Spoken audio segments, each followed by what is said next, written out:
สบายดีเนาะ FC พังลาวและพังไทยและต่างประเทศเนาะวันนี้มาพบมาพอกับซองบาคอนอีกแล้วบาคอนสวรรค์สายปัญญาอีกเลยนะเนาะบ่มีหยังพี่น้องมื้อนี้เนาะบาคอนสิมาคนมันคือเก่าพี่น้อง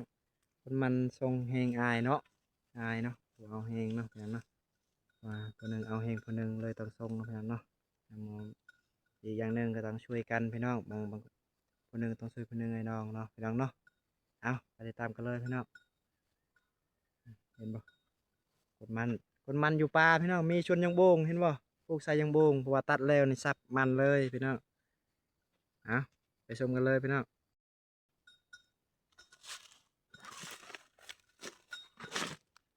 เห็นบ่มีเละเบ้พร้อมเพิ่นเลี้ยงเห็นบ่เบ้พร้อมเพิ่นเลี้ยงนี่แหละมันต้นนี่บ่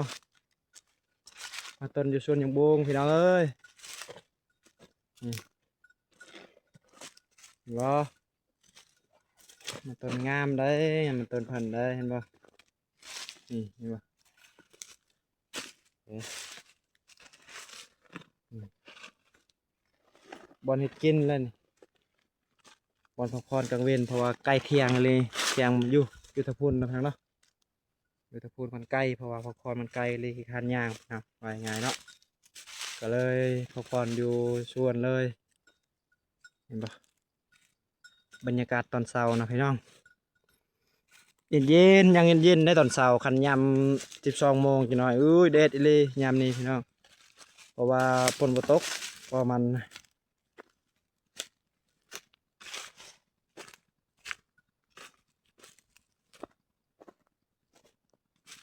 นี่เนาะเจ้าของสวนเนาะเอ้ยเนาะเห็นปะเอ้ยกำลังตักลำมันเลยนี่ ทีมงานกับประมาณ3-4 คนนั่นแหละนี่กับหลานชายผู้หนึ่งเนาะเห็นว่ากับเมย์แล้วก็กับเอ้ยนี่เอ้ยกำลังตัดมะลำมันนี่เดี๋ยวมาให้เด้อละโอ้นี่ลำมันใหญ่เลยเห็นบ่งามนี่ลำมันเห็นบ่นี่เจ้าของชวนเลยนี่เจ้เลยนี่ เจ้ไก่มันเลยโอ้นี่เห็นบ่ลำมันงามไปตามกันเลยเนาะตอนคนมันพี่น้อง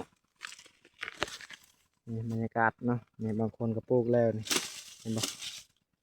บางส่วนก็ปลูกแล้วบางต้นก็ตายบางต้นก็เป็นเนาะไปตามกันเลยคนมันพี่น้องเอ้ยคนมันบ่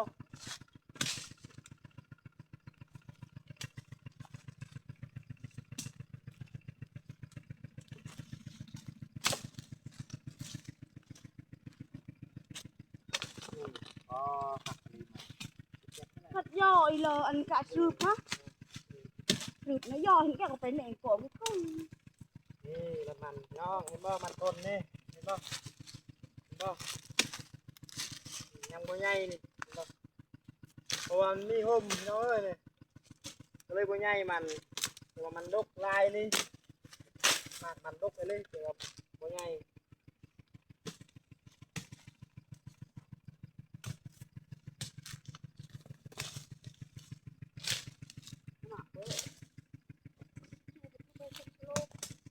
สบายไหนทางสลบ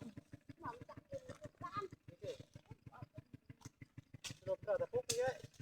nhưng tập thức là như thế nào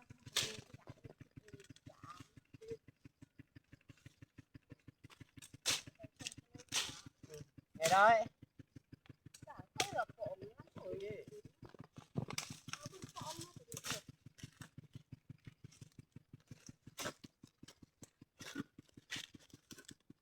ลิงต่อยเขาเลย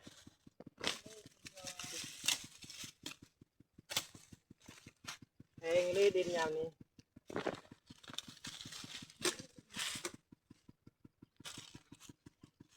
đang cái giác rồi tôi còn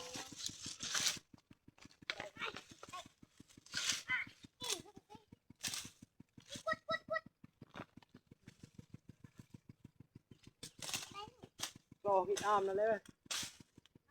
ตายโกรธให้อ้อมไปดึงโกรธแล้วนี่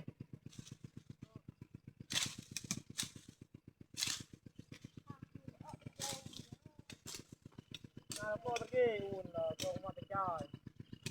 bên nằm hả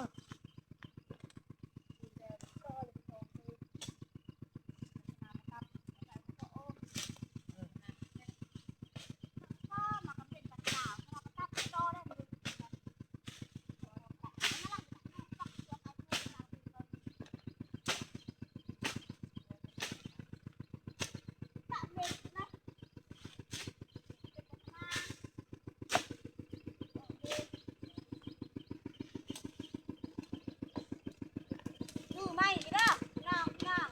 trời ơi ห็นป่ะมันตัวน้อยเลยพี่น้องเห็นป่ะลำมันใหญ่เลย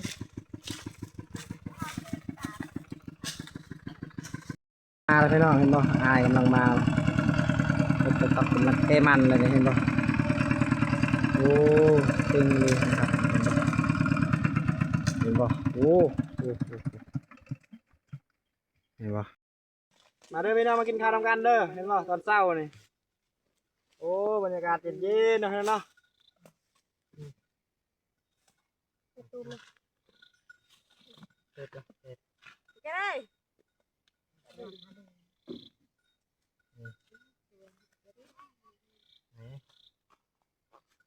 มีปลาแห้งพี่น้องเอ้ยมีนี่นางงัวเลย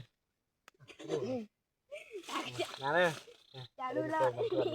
เอาเล็กเอาเล็กเด้อได้หัวมันใหญ่ นี่จะเป็นลูก อ้อมมือเนาะ cạn đầm luôn vỡ rồi những cái phát tấm phừ thì mình ập đó อัตราคู่นี่ mình ập nó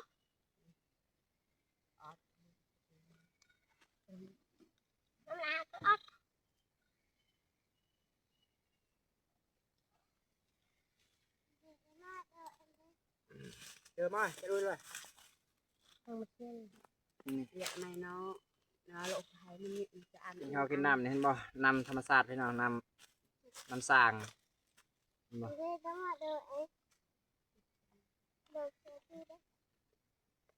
ดีได้ไหวเบิ้งเป็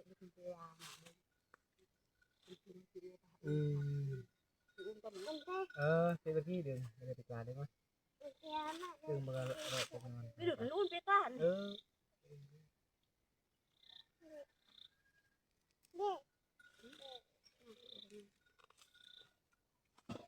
dụcหวานอีเสียเรือนชาเป็นผ้าได้ไหม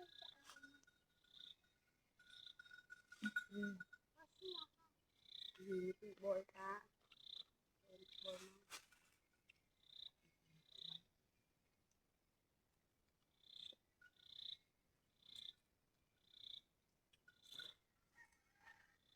สาวได้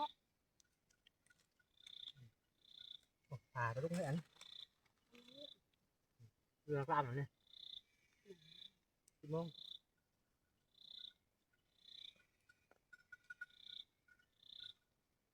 con bên bạch ngải bên xã phải nắm bên bạch ngải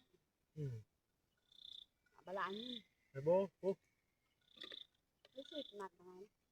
chẳng phải tạ rồi là gì nữa ngải nó xịt xịt tạ nó sợ luôn bố đồ to đấy tạ phải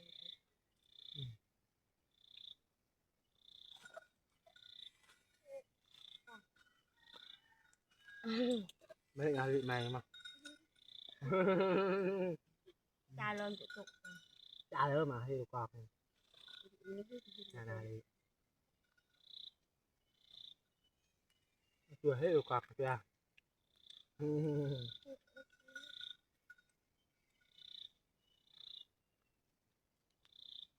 nó cũng hạ từ cái đang khập lớp một cái thấy nặng cái bùi ra rộng để cho cục nó có đo lốp lên hả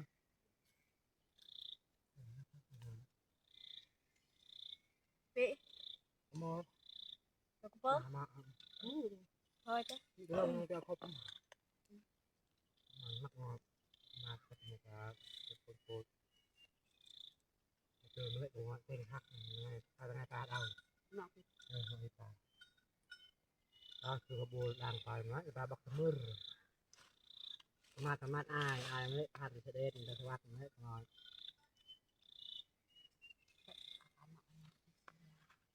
ว่าการ ต้น แรก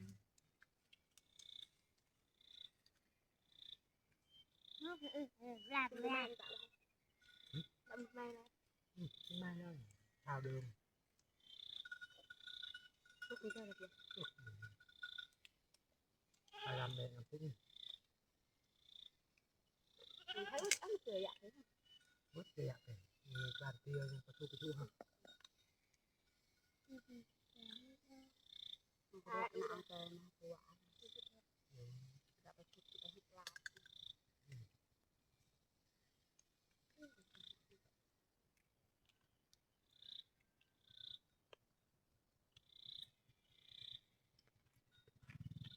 นี่ฮะอันบอก ม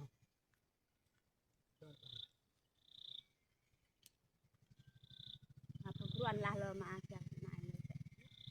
เรื่องด่า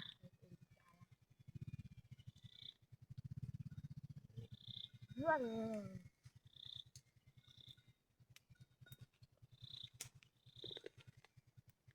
ชักโลกเล็กจะไม่ก็ชักโลก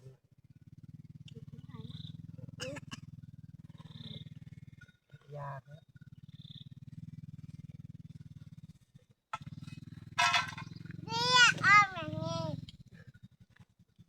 เดี๋ยวเอาโต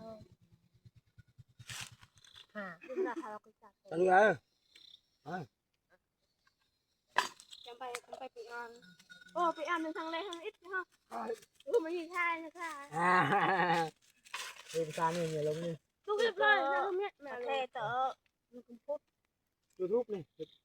ต๊อกเราจะติดตามเรา ติ๊กต็อกเฟซบุ๊กนี่สตอรี่เฟซบุ๊กมายูทูบนี่ ติ๊กต๊อกนี่ไม่ได้ติดตามดูคลิปเลยปูล่ะไปดูใกล้จ้ะมาคุณปูล่ะไปตรงเด้อมาอาจจะไปเวตรงนี้เวทะเล ถือว่าปิดคลิปนะพี่น้องเนาะตอนใจตอนเพลงจะหน่อยบางคนที่ไทยมาอีก ดูเปะทีละมา ตอนนี้คือว่าคลิปนี้นะเนาะอย่าลืมกดไลค์กดแชร์เพื่อเป็นกำลังใจให้คลิปต่อไปเด้อพี่น้องเด้อ เต้นเนรูกองก็จะ ดึงนะจ๊ะ